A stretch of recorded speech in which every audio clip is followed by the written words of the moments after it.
नमस्कार दोस्तों, कैसे हैं आप लोग। उम्मीद करता हूँ खुश होंगे, मज़े में होंगे। तो दोस्तों, जैसा कि आप जानते हैं, मैं इस चैनल पर लेकर आता हूँ नए नए ऑडियो बुक्स जो होते हैं कॉमिक्स से, नॉवल से और स्टोरीज से।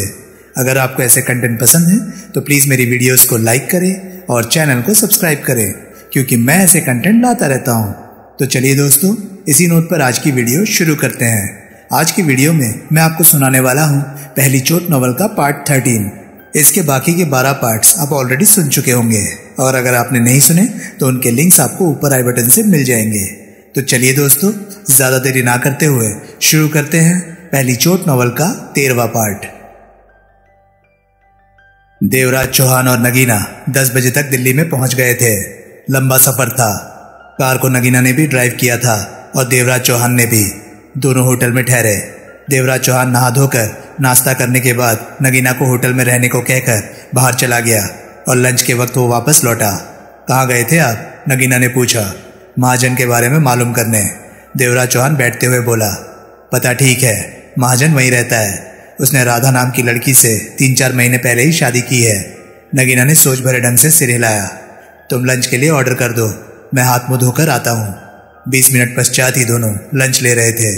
देवराज चौहान का चेहरा बता रहा था कि वो गहरी उलझन में फंसा था। आप कुछ खास ही सोच रहे हैं? नगीना ने पूछा। हाँ, महाजन हमारे सामने है, लेकिन वो इंसान किसी भी हालत में मोना चौधरी का पता नहीं बताएगा। उसे दौलत का लालच दीजिए। वो नगीना। खाने के दौरान देवराज चौहान के होठों पर गंभीर मुस्कान उभरी। क्या जगमोहन दौलत के लालच में किसी को मेरा पता बता सकता है? हरगिज नहीं, असंभव। नगीना दृढ़ता भरे स्वर में कह उठी। यही बात महाजन पर लागू होती है। मोना चौधरी के साथ उसका कुछ ऐसा ही संबंध है। देवराज चौहान ने नगीना के चेहरे पर निगाह मारी।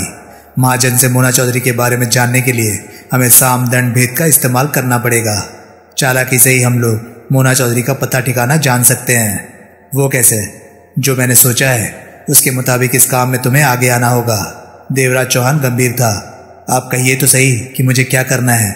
लंच के दौरान देवराज चौहान नगीना को बताने लगा कि उसने क्या करना है। आपने जैसा कहा है मैं वैसा ही करूंगी। यकीन कीजिए, अपने काम में सफल भी रहूंगी। नगीना ने दृढ़ता भरे स्वर में कहा। महाजन इतना बेवकूफ नहीं है कि तुम्हें आसानी से सफल होने दे। सावधान रहना। नगीना ने देवराज चौहान को देखा, फिर हौले से सिर हिला दिया। शाम के 4 बज रहे थे। राधा लंच के पश्चात 1 घंटे की नींद लेकर जागी थी। हाथ मुंह धोने के पश्चात थोड़ा सा मेकअप किया, गाउन उतारकर साड़ी डाली। शीशे में देखा। भारतीय नारी की पूर्णतया सुंदरता लग रही थी। वो मांग में सिंदूर की लंबी रेखा जैसे उसकी पवित्रता की छवि पर मोहर लगा रही थी। महाजन दोपहर को 12 बजे गया था और पक्का वादा करके गया था कि शाम तक लौट आएगा, फिर उसे बाहर घुमाने ले जाएगा। शाम ढलने में बेशक अभी देर थी, परंतु राधा अभी से ही तैयार होकर बैठ गई थी। खुद को तसल्ली भरी निगाहों से राधा ने शीशे में निहारा। तभी कॉल बेल की आवाज गूंजी। कौन आ गया? राधा शीशे के सामने से हटती हुई बड़बड़ाई। सफाई वाली तो सुबह ही चली गई थी। वो जो अंग्रेजी पढ़ाने आती है, उसका तो फोन आ गया था कि वो आज नहीं आएगी। अब कौन आ गया? इसके साथ ही राधा कमरे से निकली और दूसरे कमरे के दरवाजे के पास पहुंची। उसी वक्त फिर बेल बजी। जरा भी सब्र नहीं है यहाँ के लोगों को। भला सोचो, मैं क्या फुर्सत में बैठी हूँ कि एक बार में बेल बजे और मैं झट से दरवाजा खोल दूं। दूसरे को तो लोग खाली बैठा ही समझते हैं। इसके साथ ही राधा ने दरवाजा खोला। सामने नगीना खड़ी थी। चेहरे पर घबराहट और पसीना नजर आ रहा था। कमीज सलवार में थी वो। आगे के बाल उलझे से माथे पर आ रहे थे। राधा के दरवाजा खोलते ही उसने 1-2 बार पीछे की तरफ देखा। Yes, what want you? Radha कह उठी। कौन हो तुम? किससे मिलना है? बहन, नगीना घबराई सी हाथ जोड़कर कह उठी। मेरे पीछे एक बदमाश पड़ा है, भगवान के लिए मुझे बचा लो। बहुत कठिनता से अब तक उससे बचती आ रही हूँ। बदमाश? राधा ने हर तरफ नजरें दौड़ाई। कहाँ है बदमाश? यही है। नगीना ने पीछे देखा, फिर राधा को बोला। शायद छिप गया है मुझे तुम्हारे घर के दरवाजे पर खड़ा देखकर। पहले उसने मेरे माँ बाप को मार दिया, अब मेरी जान लेना चाहता है। अंदर आजा बहन। राधा उसे रास्ता देती हुई तीखे स्वर में कह उठी। वो जितना भी बड़ा बदमाश हो, उससे तो मैं अकेले ही निपट लूंगी। नगीना भीतर आ गई। राधा ने दरवाजा बंद कर लिया। आराम से बैठ तू, मेरे होते हुए डरना नहीं। पानी मिलेगा? नगीना सूखे होठों पर जीभ फेरती हुई कह उठी। पानी क्या, खाना पीना सोना भी मिलेगा। बैठ तू। कहने के साथ ही राधा किचन की तरफ बढ़ गई। नगीना के होठ सिकुड़े। छोटे से ड्राइंग रूम में नजरें दौड़ाने लगी। फौरन ही राधा पानी ले आई। तू अभी तक खड़ी है? राधा उसे पानी का ग्लास थमाती हुई बोली। बैठ जा, यहाँ तेरे को किसी तरह का कोई खतरा नहीं। वो बदमाश आया तो सिर तोड़ दूंगी उसका। खतरनाक कबीले से वास्ता रखती थी मैं। आदमियों से लड़ना आता है मुझे। नगीना पुनः अपने चेहरे पर घबराहट के भाव ले आई थी। वो सिर हिलाते हुए बैठी और एक ही सांस में पानी का ग्लास खाली करके टेबल पर रख दिया। चाय बनाऊं या कुछ देर में? राधा ने पूछा। अभी नहीं। ठीक है, राधा उसके सामने बैठती हुई बोली। जब तू कहेगी तब चाय बनाऊंगी। ये बता, वो बदमाश कौन है और उसने तेरे माँ बाप को क्यों मारा? तेरे को क्यों मारना चाहता है? मैं नहीं जानती। नगीना लंबी लंबी सांसें लेने लगी। मेरे पापा से उसकी कोई बात रही होगी। अचानक ही उसने ये सब किया और मेरे पीछे पड़ गया। मैं जान बचाती हुई भाग रही हूँ। उसे तो मेरा पति देख लेगा। वो पति? नीलू, राधा इस तरह बोली जैसे महाजन तोप हो। वो बहुत बहादुर है। मैं तो उसे मिनटों में ही चित कर देती हूँ, लेकिन वो बड़े से बड़े बदमाश के भी काबू में नहीं आता। पछाड़ देता है उसे। लेकिन जो मेरी जान लेना चाहता है वो बहुत खतरनाक है। तुमने नाम सुना होगा उसका। मैंने तो नहीं सुना। क्या नाम है? देवराज चौहान। वो बहुत बड़ी बड़ी डकैतियां करता है। सब जानते हैं उसे। तो नीलू भी जानता होगा। ठीक कर देगा उसे। आने दे नीलू को। राधा विश्वास के साथ कह उठी। अगर तुम्हारा पति उसका मुकाबला ना कर पाया तो मोना चौधरी उसकी गर्दन तोड़ देगी। मोना चौधरी? ये कौन है? कमाल है, तू नहीं जानती मोना चौधरी को? वैसे नीलू तो कहता है मोना चौधरी को बहुत सारे लोग जानते हैं और वो किसी से नहीं डरती। उसके आगे देवराज चौहान कहाँ टिकेगा? मोना चौधरी ने तो तांत्रिक गौण और देवता संभुजा को भी खत्म कर दिया था, जिससे सारी बस्ती के लोग थर थर कांपते थे। तांत्रिक गौणा, देवता संभुजा, ये कौन है? मैं इन्हीं की बस्ती की तो हूँ। वहीं से लाकर नीलू ने मेरे से ब्याह किया। इसके साथ ही राधा ने अपनी बस्ती के बारे में बताया। इन सब बातों को जानने के लिए पढ़ें रवि पॉकेट बुक्स में पूर्व प्रकाशित अनिल मोहन का मोना चौधरी सीरीज का उपन्यास हिसियानी बिल्ली खंबा नोचे। सब कुछ बताने के बाद बोली, मोना चौधरी मेरी बहन जैसी है। वो मेरा ख्याल रखती है। नीलू तो डरता है उससे। मोना चौधरी ने मुझे कह रखा है कि अगर नीलू तेरे को कुछ कहे तो मुझे फोन कर देना, मैं सीधा कर दूंगी उसे। लेकिन क्या करूं, नीलू मुझे कुछ कहता ही नहीं। मोना चौधरी से शिकायत करो भी तो क्या? मोना चौधरी को बुलाकर तुम मेरी सहायता कर दो। नगीना जल्दी से कह उठी। तुम्हारी सहायता? वो मोना चौधरी देवराज चौहान से मुझे बचा लेगी। उसकी फिक्र तुम मत करो। नीलू को आने दो, वो सब ठीक कर देगा। कहीं वो बदमाश ना आ जाए। तुम मोना चौधरी को, मैंने पहले ही कहा है, मेरे होते हुए तुम डरो मत। वैसे भी मैं मोना चौधरी को इस तरह फोन नहीं करूंगी। नीलू ने मुझे मना कर रखा है कि किसी के कहने पर मोना चौधरी को फोन नहीं करना। उसके बहुत दुश्मन है। राधा भोलेपन से भरे स्वर में कह उठी। नीलू की तो मैं हर बात मानती हूँ। नगीना समझ गई कि राधा मोना चौधरी को फोन नहीं करने वाली। तुम मुझे फोन नंबर दे दो, मैं हाथ जोड़कर मोना चौधरी से सहायता मांग। फोन नंबर तुम्हें देना हो तो क्या मैं फोन नहीं कर सकती? राधा ने उसी लहजे में कहा। तुम घबराओ मत, नीलू के आते ही सब ठीक हो जाएगा। नगीना को समझते देर न लगी कि राधा की बातों में भोलापन अवश्य है, लेकिन समझदारी की कोई कमी नहीं है। बाहर देख लो, कहीं वो देवराज चौहान बाहर ही ना खड़ा हो। नगीना सहमे से स्वर में कह उठी। उसकी तो ऐसी तैसी। राधा दरवाजे की तरफ बढ़ती हुई बोली। वो नजर आया तो मैं उसकी टांग पकड़कर घसीटकर अंदर लाकर बाथरूम में बंद कर दूंगी।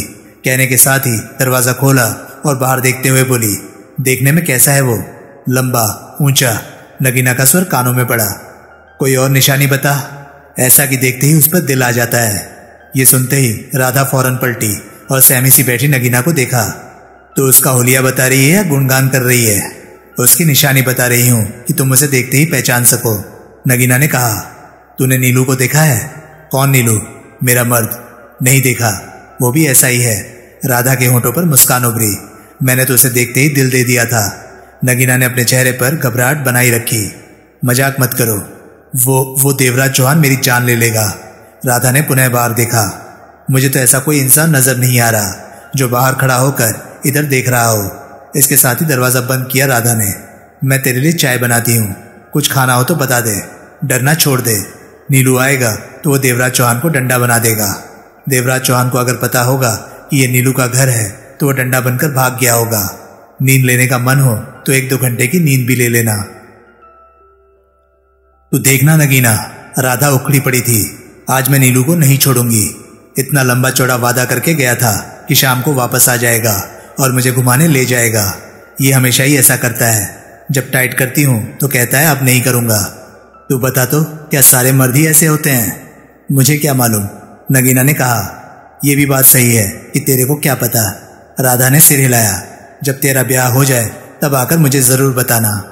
मेरा ब्याह क्या होगा, तुम्हारा नीलू तो आया नहीं, वो देवराज चौहान मेरी जान ले लेगा। मेरे होते हुए कोई भी तेरे को कुछ नहीं कह सकता। मैं कम नहीं हूँ नीलू से। अब देख, रात के 9 बज रहे हैं। देवराज चौहान अगर बाहर है तो उसने भीतर आने की हिम्मत की क्या? नहीं की, क्योंकि वो जानता होगा कि ये नीलू का घर है। राधा शान भरे ढंग से कह उठी, खैर छोड़, हम दोनों मिलकर खाना खा लेते हैं। नीलू के भरोसे रहूं तो महीने में 8 दिन खाना खाना नसीब ना हो। जिस दिन रस्सी से बांध कर रखती हूँ उस दिन ही उसके साथ खाना खा पाती हूँ। मुझे भूख लगी है। नगीना कह उठी। भूख लगी है तो बैठी क्यों है? चल किचन में खाना खा लेते हैं। अब सारे काम मैं ही करूँ क्या? नगीना मुस्कुराकर उठ गई। तभी फोन की बेल बज उठी। राधा फोन की तरफ बढ़ी। हेलो, राधा ने रिसीवर उठाया। राधा, महाजन की आवाज कानों में पड़ी। मैं? नीलू तू? राधा एकदम उखड़ पड़ी। तूने शाम को आकर मुझे घुमाने ले जाने का वादा किया था और अब अंधेरा हो जाने पर रात को 9 बजे मुझे फोन कर रहा है। राधा, महाजन ने कहना चाहा, मैं कल आऊंगा, जरूरी काम आ गया है। तू कल आ जा। राधा गुस्से से बोली। जब भी आएगा तेरे को छोड़ूंगी नहीं, तेरी तो। तभी दूसरी तरफ से महाजन ने लाइन काट दी थी। राधा ने गुस्से से रिसीवर वापस रखा। देखा, राधा ने नगीना को देखते हुए तीखे स्वर में कहा। रिसीवर रख दिया। मालूम है उसको कि मैं फोन पर ही उसे खींचकर लंबा कर दूंगी। कोई बात नहीं, घर तो आने दो नीलू को, फिर देखना। तुम्हारा मर्द कल घर आएगा तो मैं क्या करूंगी? वो देवराज चौहान की फिक्र मत कर, वो आया तो उसे मैं देख लूंगी।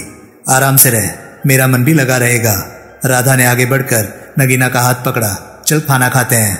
आधी रात को जब राधा गहरी नींद में थी तब नगीना ने देवराज चौहान को होटल में फोन किया। मैं तुम्हारे ही फोन का इंतजार कर रहा था। देवराज चौहान का स्वर कानों में पड़ा। नगीना ने जल्दी से सब बातें बताकर कहा, महाजन अब कल किस वक्त आएगा? इंतजार करो, इसके अलावा हमारे पास कोई रास्ता नहीं। देवराज चौहान का सोच भरा स्वर नगीना के कानों में पड़ा। कोशिश करो कि राधा मोना चौधरी के ठिकाने के बारे में बता दे। वो नहीं बताएगी। इस बारे में मैंने 2-3 बार कोशिश कर ली है। ठीक है, वहीं रहो, महाजन के आने का इंतजार करो। इसके साथ ही देवराज चौहान ने रिसीवर रख दिया। अगले दिन 11 बजे पारसनाथ की आंख खुली। चूंकि रात को रेस्टोरेंट बंद होने के बाद नींद लेते लेते 3-4 बज जाते थे, इसलिए अक्सर इतने बजे ही वो नींद से उठता था।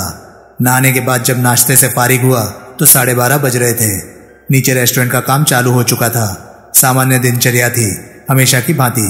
परंतु पारसनाथ का मस्तिष्क जगमोहन, सोहनलाल, बांकेलाल राठौर और रुस्तम राव में उलझा हुआ था, जो कि कल दिन और रात में डिनर के लिए उसके रेस्टोरेंट में आए थे।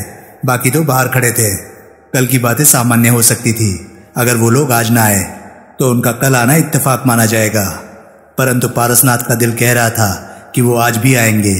यकीनन कोई बात है, वरना जगमोहन और सोहनलाल बाहर रहकर निगरानी ना करते।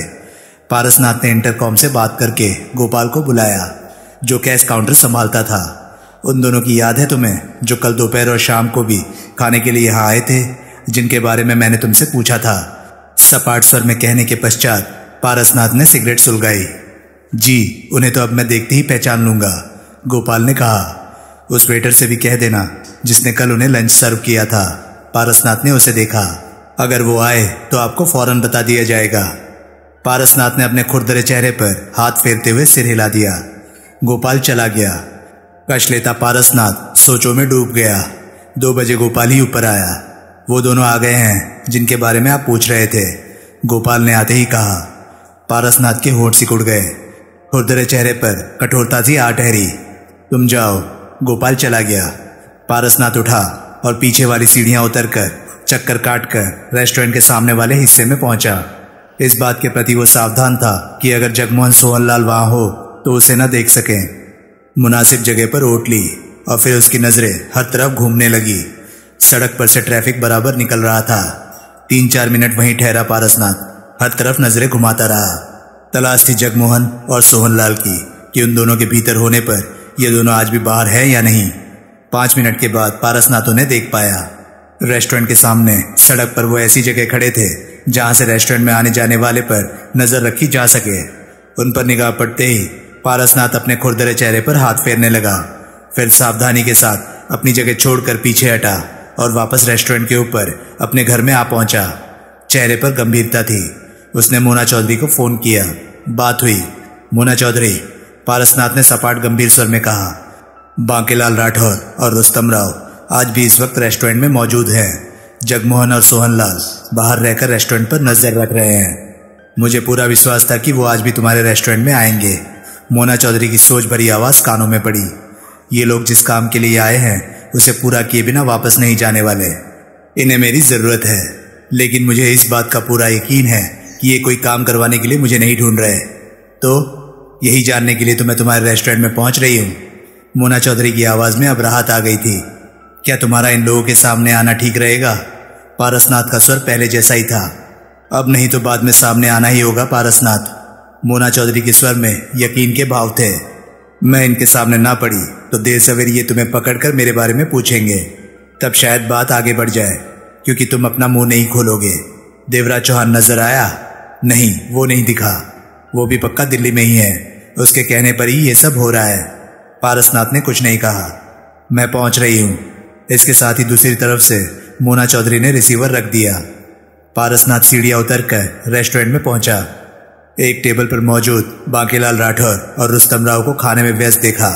पारसनाथ का चेहरा शांत था। हमेशा की तरह वो बेहद सामान्य नजर आ रहा था। वो सीधा उनकी टेबल पर पहुंचा।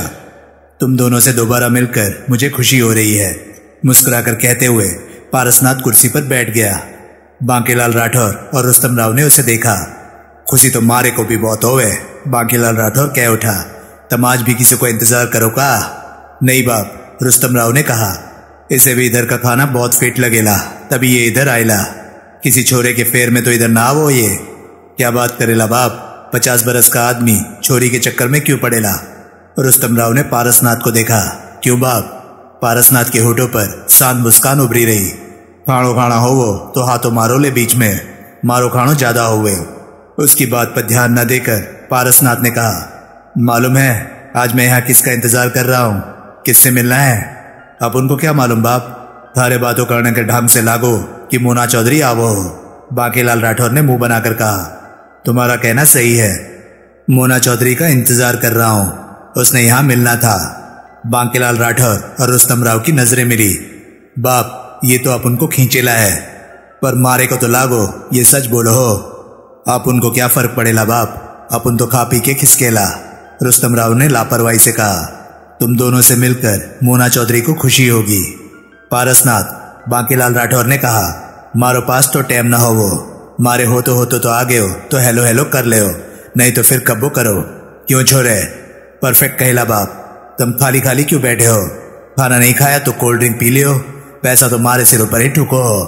अभी मन नहीं है, थारो मर्जी। मारे तो पैसों ही बचो। बांकेलाल राठौर और रुस्तम राव खाना खाकर फारिग हुए। वेटर को बुलाकर बिल दिया। पारसनाथ पास ही खामोश बैठा रहा। पारसनाथ, हम चलो हो। मोना चौधरी आवे तो मारी हेलो हेलो बोल दो। आ गई मोना चौधरी, कहते हुए पारसनाथ की निगाह रेस्टोरेंट के प्रवेश द्वार पर थी। हाथ खुरदरे चेहरे पर फेर रहा था। बांकेलाल राठौर और रुस्तम राव की नजरें भी उस तरफ गई। मोना चौधरी ने हल्के पीले रंग की ढीली ढाली कमीज और जीन्स की नीली पैंट पहन रखी थी। बॉय कट हेयर, सदाबहार खूबसूरती के साथ उसने भीतर प्रवेश किया। कानों में छोटी छोटी सी बालियां, माथे पर आ रही बालों की मोटी सी लट। कईयों की निगाह उसकी तरफ उठी। भीतर प्रवेश करते ही मोना चौधरी ठिठकी, नजरें हर तरफ घूमी। पारसनाथ कुर्सी से उठकर मोना चौधरी की तरफ बढ़ गया। छोरे, बांकेलाल राठौर का हाथ मुझ पर पहुंच गया। मोना चौधरी को अब बढ़ना है बाप। काम वैसे ही होएला जैसे जगमोहन प्लान फिट करेला। रुस्तम राव ने कहा। अब उनको गड़बड़ लगेला। मारे को तो सब कुछ सीधो लागो। नहीं बाप। पारसनाथ अब उनके पास आकर बैठेला। बता डाला कि मोना चौधरी आएला। पक्का पारसनाथ ही मोना चौधरी को इधर कॉल करेला। रुस्तम राव बोला। दोनों की निगाहें पारसनाथ और मोना चौधरी पर थी। छोरे, वो आयो आवे या पारसनाथ बुलावे, हम तो मोना चौधरी को सामने देखना चाहे। यो ही तो मारो प्लान होवे। वो इधर ही आयला बाप। हम तो उसो का लंबो चौड़ो स्वागत करो कि उसो को कोई शक ना हो हम पर। तब तक पारसनाथ और मोना चौधरी पास आ पहुंचे थे। हेलो, मोना चौधरी जान लेने वाले ढंग से मुस्कुराई। तुम दोनों से मिलकर मुझे बहुत अच्छा लगा। कैसे हो तुम लोग? वो जगमोहन, सोहनलाल, देवराज चौहान कैसा है? सब एकदम फिट होएला। रुस्तम राव क्या उठा। देवराज चौहान, जगमोहन और सोहनलाल से अपन बहुत दिनों से नहीं मिलेला। महाजन कैसा दिखेला? बहुत अच्छा। मोना चौधरी उसी अंदाज में कहती हुई बैठ गई। मुंबई से कब आए? 2 दिन हो गए मारो को दिल्ली आवे। लोग तो बोलो हो दिल्ली दिलों वालों की होवे। बांकेलाल राठौर का हाथ मूंछों पर पहुंच गया। मारे को यहाँ पे दिलों की धड़कनों भी ना बसती दिखो। दिल भी दिखेंगे और धड़कनें भी बसती है। सुनने वाले कान चाहिए। कान तो मारो को ठीक ही हो वो। बांकेलाल राठौर ने रुस्तम राव को देखा। क्यों छोरे? ठीक कहला बाप। पारसनाथ भी बैठ गया। छोरे, इनके खाने के वास्ते कुछ मंगवा ले हो। तुम लोग यहाँ कैसे? मोना चौधरी बोली। कोई काम है क्या? यहाँ पे तो हम खानों के वास्तों आए हो। बहुत बढ़िया खानो हो वो यहाँ पे। बांकेलाल राठौर कह उठा। मुंबई में तो मने ऐसा खानो मिलो ही ना बाप। कहीं पे तो ऐसा खाना पक्का होएला। मैंने पूछा है मुंबई से कोई खास काम के लिए यहाँ आए हो? मोना चौधरी ने उसी लहजे में पूछा। हम खास काम के लिए हुई इधर आए हो। बांकेलाल राठौर सिर हिलाकर कह उठा। इस बार तो फंस गए हो। वो बंदा बहुत दमखम वालो होवे। हम उसो पर काबू न कर पायो। उससे कुछ पूछना होवे। इसो काम के वास्ते दिल्ली आयो। किसकी बात कर रहे हो? वो उधर। छोरे वो किधर होवे? बांकेलाल राठौर ने रुस्तम राव को देखा। राजा गार्डन में वो होइला। दादा दादा कहला है उसे लोग। मोना चौधरी ने पारसनाथ को देखा। ये किसकी बात कर रहे हैं? पारसनाथ ने बांकेलाल राठौर और रुस्तम राव को देखा। नाम क्या है उसका? नाम तो अपन को नहीं मालूम। चावला चावला कहला उसे। पारसनाथ का हाथ अपने खुरदरे चेहरे पर फिरने लगा। फिर मोना चौधरी से कहा, ये नाम मुझे याद नहीं आ रहा। मोना चौधरी। बांकेलाल राठौर फौरन कह उठा। तुम चाहो तो हमारी हेल्प कर सको हो। 5 मिनट के लिए उसी पर काबू पायो। हम उससे 2 बातें पूछ रहे हो। मोना चौधरी अपन की हेल्प क्यों करेला? रुस्तम राव ने बांकेलाल राठौर से कहा। कभी कभी अपन देवराज चौहान के साथ काम करेला और ये देवराज चौहान का दुश्मन होएला। बात तो थारी 16 आणु सच हो वो। बांकेलाल राठौर का हाथ मूंछ पर पहुंच गया। मोना चौधरी उसी मुस्कान भरे लहजे में कह उठी। ये बात ठीक है कि मैं देवराज चौहान की दुश्मन हूँ। हम में झगड़ा है, लेकिन तुम दोनों से मेरा सीधा सीधा कोई झगड़ा नहीं। ऐसे में तुम दोनों का छोटा सा ये काम करने पर मुझे कोई एतराज नहीं। उसी पर बांकेलाल राठौर मुस्कुराकर रुस्तम राव से कह उठा। ये बात तो बहुत जल्दी बन गई छोरो। मोना चौधरी उसे चावलो गर्दन पकड़ो मारे वास्ते। देर क्यों है बाप? अभी उसकी गर्दन। इतनी भी जल्दी का होवे? मोना चौधरी का पसीना सूखने दो। लंच करने दो। आराम से चल लो। अब तो मोना चौधरी मारे साथ ही कामों पे होवे। पारसनाथ अपने खुरदरे चेहरे पर हाथ फेर रहा था। नजरें दोनों पर जा रही थी। लंच का मन नहीं है। ब्रेकफास्ट ज्यादा ले लिया था। मोना चौधरी ने कहा, मुझे अभी चलने में कोई एतराज नहीं। तो दोस्तों, ये था पहली चोट नॉवल का पार्ट 13। आपको ये पार्ट कैसा लगा प्लीज कमेंट सेक्शन में मुझे जरूर बताएं। और हाँ, अगर आपको मेरे वीडियोस पसंद आ रहे हैं तो प्लीज उन्हें लाइक कीजिए और चैनल को सब्सक्राइब कीजिए, क्योंकि मैं ऐसे कंटेंट लाता रहता हूँ। तो चलिए दोस्तों, मैं मिलता हूँ अब आपसे अगली वीडियो में। तब तक के लिए नमस्कार, गुड बाय। सेफ रहिए, खुश रहिए, मजे करिए।